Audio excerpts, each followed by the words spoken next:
All right, so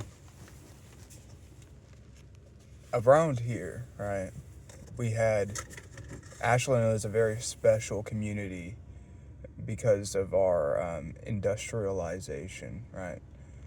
Um, Previously, throughout Appalachia, you had seen the decline of industry, particularly in the 1940s and whatnot. Um, like mining automation, for example, really canceled out the ability for, human miners to go and work the mine shafts. Um, but we had, Ashland Oil here, and they provided a huge pillar in our community, right? Yes. You Well, mentioned, they still do because the refinery is still open, but your executive offices are all closed. yeah, and these were the high ends, right? You talked Yeah, about vacations being given out, right? There was fitness centers, there were rewards, yes. many rewards. People made great sums of money throughout the year, also. Yes, well, the Ashland Oil had their home office was here in Ashland, of course, and they employed a lot of people. Mm-hmm. They had the big office buildings over here in Belfont and all that, and we're on the hill over here by the hospital. They closed all those down 25 years ago or so, and then all the jobs associated with people who worked there. And I don't know how many was there. There was always a lot of jobs, 1,000 people scattered about. Different offices all through the area. All those jobs are gone. Selling their houses in Ashland, and they supported a lot of local things. Local events were sponsored by them. Did you notice the decay of surrounding towns like Flatwoods and Russell as, Ashland Oil went out, especially Yes. because their offices were in Russell? Yeah, well, yes. You saw a lot of houses for sale, and see, Armco was going downhill too then. Yeah. During that period, and didn't employ near the people that it did in the 60s and 70s. And the railroad also was cutting back, so all of that and it all happened real close to the same time.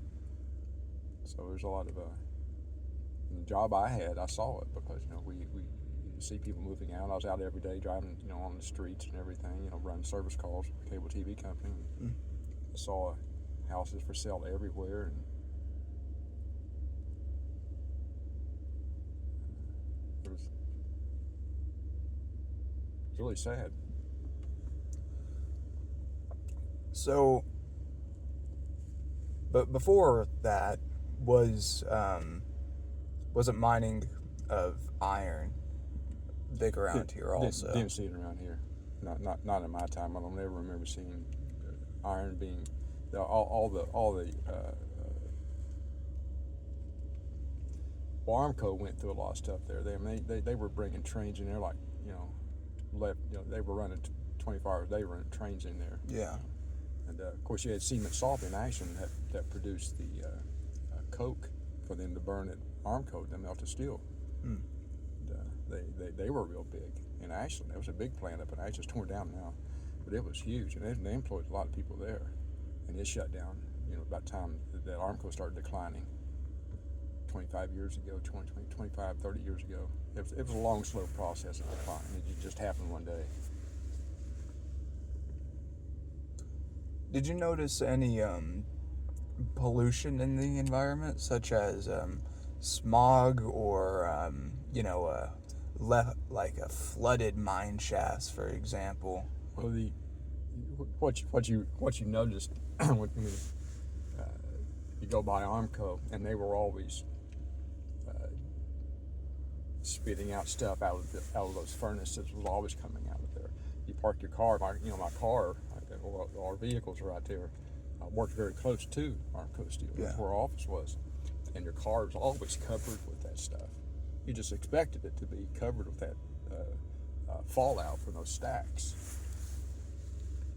Then in Ashland, up there where Cement Salty was, up around the 49th, 55th Street area, Winchester Avenue, up there where that big plant was, it was really dirty. It was constantly spitting that stuff out in the atmosphere. It was all over all over the houses up there, and you could go up to a house up there with the wooden clapboards on it, and you could hit the side of it, because I worked up there, running service calls, and you hit the side of it, and all that stuff would fall out from behind the boards and everything. Wow. Where it's been, for years and years and years and years and years, that stuff falling out, and, all over everything.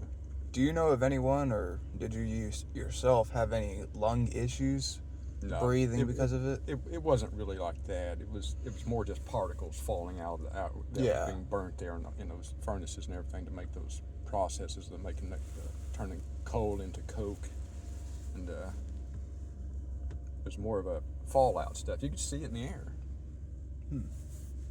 Did you notice it have any bad effects on like plants? Was it like a dead zone when it came to No, the environment? There's nothing like that. I mean, it wasn't toxic. I'm sure the guys that worked in it all day long breathing in it, I'm sure that wasn't good for them. But yeah. But as far as being out here in it, it's more of just a nuisance stuff. It just it's all over your car all the time. That type of thing. So about flooded mine shafts, you said that you had a family member go swimming in one of those. What do you think the pollution is? You're talking about strip mines. Yeah, flooded strip mines. So that really, I didn't really remember much about that going on, and that was over in the Hanging Rock area of Ironton over there. Yeah. Up from Ironton, and they strip mined over there must have been in the 50s and 60s. Then they just abandoned all the big holes they put in the ground. They cut rock out and everything to get to the coal, and then they just left them, just walked away from them, all the holes they dug over there, and we used to go swimming over there. It probably wasn't really safe, but yeah, heavy metal and whatnot. Everybody did it because all the rocks were still there where they blasted them out of the way, and you climb on top of the rocks and jump off of them. And it was really kind of hazardous. But did they warn the community at all, or no, did they expect you to just? It was just wide open, swim at your own risk type of thing. No signs up or nothing. No trespassing signs or nothing up. Everybody, like I said, everybody went over there. It was clean. The water was real clean. It wasn't stagnant or anything. It was really, really, really clean. You could see way deep into it, and it was really nice. I kind of liked it. It was dangerous, but it was. How deep would you estimate it was? Well, some of them were probably 20 feet, 30 feet deep. Wow. That's deeper than the YMCA's pool. Water was clean, clear.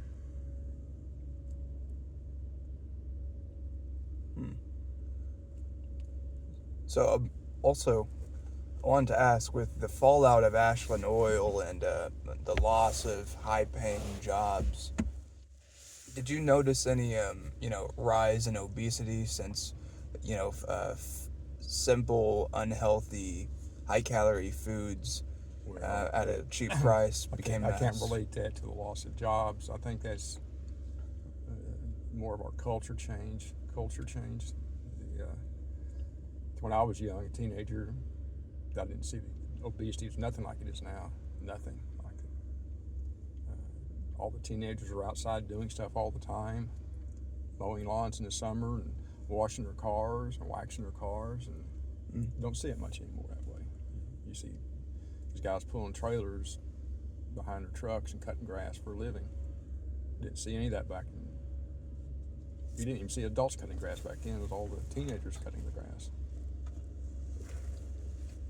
Staying busy all summer. Do you think, though, that there is, for some families, an economic issue that ties into obesity and, cheap foods? I'm sure of that, yeah. Healthy food is expensive, and unhealthy food is cheap, so. Was it ever somewhat the reverse of that? Like, you talked about when you were a boy eating cabbage and whatnot.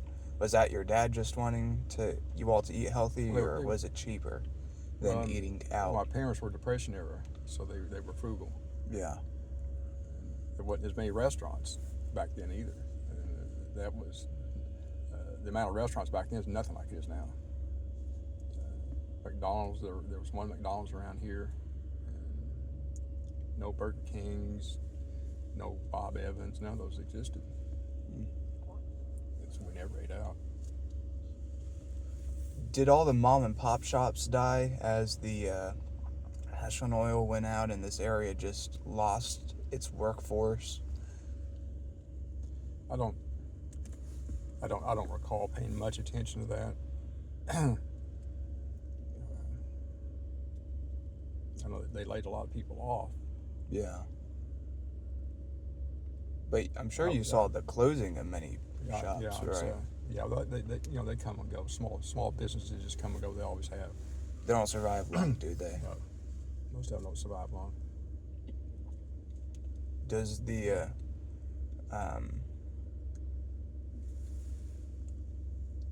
was the workforce a lot? I mean, it had to be a lot smaller, right? I mean, you talked about seeing many homes for sale after the closing of Ashland Oil. Didn't our population get nearly cut in half? The population the population of Ashland dropped tremendously. I think it was probably 30 years ago. It was probably exceeded 30,000 people. Now it's down around 22,000, 23,000 somewhere there. So Yeah. there was a big drop in the population of Ashland as a result of Ashland Oil closing.